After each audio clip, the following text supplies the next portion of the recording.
دین اسلام اپنے ماننے والوں کو یہ سبق دیتا ہے کہ دنیا میں زندگی ضرور گزاریں، اللہ تعالیٰ کی عطا کردہ نعمتوں سے نفع ضرور اٹھائیں، اچھا لباس پہنیں، اچھا کھانا کھائیں، رزق اگر حلال ہو تو اچھا گھر بنائیں، لیکن دنیا سے دل نہیں لگانا، اپنی طبیعت کے اندر صرف دنیا کے مال کی محبت ہی کو جگہ نہیں دینی۔ کمر سیدھی رکھنے کے لیے کھانا کھایا جاتا ہے اور ستر چھپانے کے لیے لباس پہنا جاتا ہے اور سر چھپانے کو چھت بنائی جاتی ہے۔ مقصد زندگی روٹی کھانا نہیں، مقصد حیات اعلیٰ لباس پہننا نہیں، اسی میں کھو جانا، اسی میں زندگی گزار دینا، اور ہر وقت مال کو کیسے بڑھانا ہے، شہرت کیسے حاصل کرنی ہے، دنیا میں نام کیسے کمانا ہے، اس میں پوری طرح اپنے آپ کو ملوث کر لینا، الجھ جانا، یہ انسان کو تاریک رستوں میں لے جاتا ہے۔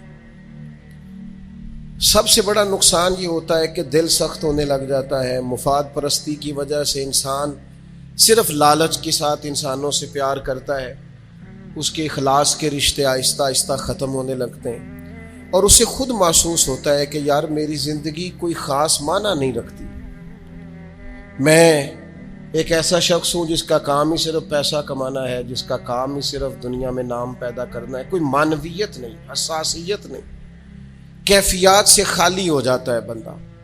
اللہ تعالیٰ نے قرآن مجید کے اندر اس حقیقت کو بیان کیا، ارشاد فرمایا المال والبنون زینت الحیات الدنیا، فرمایا مال اور اولاد یہ جیتی دنیا کا سنگھار ہے۔ مال اور بیٹے، مال اور اولاد یہ حسن ضرور ہیں، پر جب تک بندہ زندہ ہے اتنی دیر تک، یہ جتنی آپ اور میں خود اندازہ کر لیں کہ زندگی کتنی کو لمبی ہے اور کتنی کو لمبی ہوتی ہے آج کل، فرمایا یہ اتنی دیر تک زینت ہے جب تک انسان زندہ ہے، والباقیات الصالحات، اور فرمایا باقی رہنے والے تو نیک عمل ہیں، جو چیزیں باقی رہیں گی، جن کا اجر ملے گا، جو قیامت میں سامنے آئیں گی، وہ صالحات ہیں۔ والباقیات الصالحات خیر عند ربک، اور فرمایا باقی رہنے والی جو اچھی باتیں ہیں، جو اچھا عمل ہے، اس کا ثواب تمہارے رب کے پاس ہے، اور صرف ثواب نہیں، ثوابا و خیر عملا، اور وہ بڑی ہی بہتر چیز ہے جو اللہ کی بارگاہ میں، وہ بہترین تحائف ہیں تمہارے لیے جو قیامت میں ملیں گے۔ نبی کریم صلی اللہ تعالی علیہ وسلم نے لوگوں کے سامنے دنیا کی بے ثباتی کو بیان فرمایا۔ حضور نے اپنے غلاموں کو یہ سبق دیا ہے کہ تم تھوڑی دیر کے لیے دنیا میں آئے ہو، اور اپنے لیے بھی سرور کائنات علیہ السلام نے یہی پسند فرمایا، فرمایا میں کوئی تمہاری دنیا سے نفع اٹھانے نہیں آیا، تھوڑی دیر وقت گزارنے، ڈیوٹی کرنے آیا ہوں، پھر اللہ کے حضور چلے جانا۔ اور امت کو بھی یہ سبق دیا کہ مسافروں کی طرح، راہگیروں کی طرح تم نے وقت گزارنا ہے، تم نے اس طرح کا ماحول نہیں بنانا کہ تم سمجھو کہ صرف ایک ہی جہان ہے، اس کے بعد معاذ اللہ کوئی زندگی ہی نہیں ہے۔ ایک زندگی اس کے بعد ہے، مرنے کے بعد جو اللہ تعالیٰ جنت میں بندے کو انعامات عطا کرے گا، اس کے لیے جد و جہد کرنی۔ حضرت مولا علی شیر خدا رضی اللہ تعالیٰ عنہ روایت فرماتے ہیں، فرماتے دو قسم کے بیٹے ہوتے ہیں، ایک دنیا کا بیٹا ہوتا ہے، ایک آخرت کا بیٹا ہوتا ہے۔ فرمایا دنیا کے بیٹے نہ بننا، آخرت کے بیٹے بننا۔ اور نبی کریم علیہ السلام نے فرمایا وہ لعنتی ہے جو درہم و دینار کا بندہ بن گیا۔ بندہ تو اللہ کا بننا چاہیے تھا، لیکن اس نے لعنت کٹھی کی ہے، یا درہم کا بندہ بن گیا یا دیناروں کا بندہ بن گیا، یعنی مال دولت سونا چاندی اس کا بندہ بن گیا، حالانکہ اسے اللہ کا بندہ بننا چاہیے۔ اتنا اپنے آپ کو لالچی کر لینا، اتنا حریص کر لینا کہ مطلب سارا کچھ ہی دولت بن گئی، ہر چیز کو دولت کے نقطہ نظر سے دیکھنا شروع کر دیا. اس قدر زیادہ لوگ الجھ گئے کہ قرآن مجید نے کہا الہاکم التکاثر حتی زرتم المقابر. فرمایا تمہیں غافل کر دیا ہے مال کے لالچ نے یہاں تک کہ تم نے قبروں کے منہ دیکھ لیے.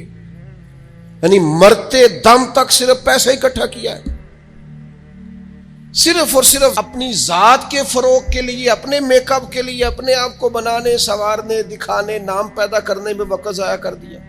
اور یہ بہت بڑا مسئلہ ہے ہمارے دور کا. ہم اپنے ذاتی قد کو اونچا کرتے رہتے ہیں ہر وقت, میرا نام ہو جائے, کو پتہ چل جائے کوئی. اور سیانے بندے, معاملہ فہم بندے, مدبر آدمی, ایسا نہیں کہ بے وقوف ہیں, سمجھدار ہیں, لیکن بیچارے تصویروں کے چکر میں پڑے ہوئے ہیں, فوٹو بازی کر رہے ہیں. آپ حیران ہوں گے کہ ہماری قوم ایک طرف یہ ہے کہ لوگ بیچارے بلوں کے لیے پریشان ہیں کہ ان کے پاس ادا کرنے کو پیسے نہیں, اور دوسری طرف ہمارے پاس اتنا پیسہ ہے کہ صرف بڑے سارے بورڈ پر ہم نے بڑی ساری ایک فلیکس لگوائی ہے جس کی کوئی ضرورت نہیں تھی. اس پہ عید مبارک لکھا ہے اور مسئلہ عید مبارک کا نہیں تھا, وہ جو جس کی نیچے فوٹو لگی تھی نا, اس نے ذرا دکھانا تھا کہ میں بھی یہاں رہتا ہوں. نہیں, یہ کیا ہے بھلا؟ یہ وہ نفس کی تسکین ہے, یہ وہ قرار ہے کہ جس کے پیچھے تھک گئے لوگ. یعنی کو تھوڑی تعریف کر دے, دل ٹھنڈا ہو گیا, سکون آ گیا, وہ ذرا پتہ چل گیا 10 آدمی مجھے جانتے ہیں, کوئی تسلی ہو گئی.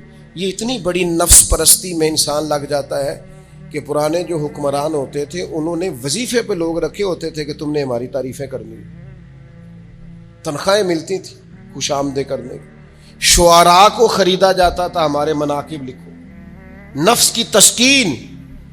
لیکن کچھ رب کے بندے ایسے بھی تھے جنہوں نے قرآن جب غور سے پڑھا, جنہوں نے احادیث مبارکہ کو بالغ نظری سے دیکھا, جنہوں نے صحبت رسول قریب سے اٹھائی, تو انہیں طے ہو گیا کہ اصل گھر تو آخرت کا گھر ہے. والآخرۃ خیر وابقی, آخرت خیر والی بھی ہے, ہمیشہ باقی رہنے والی.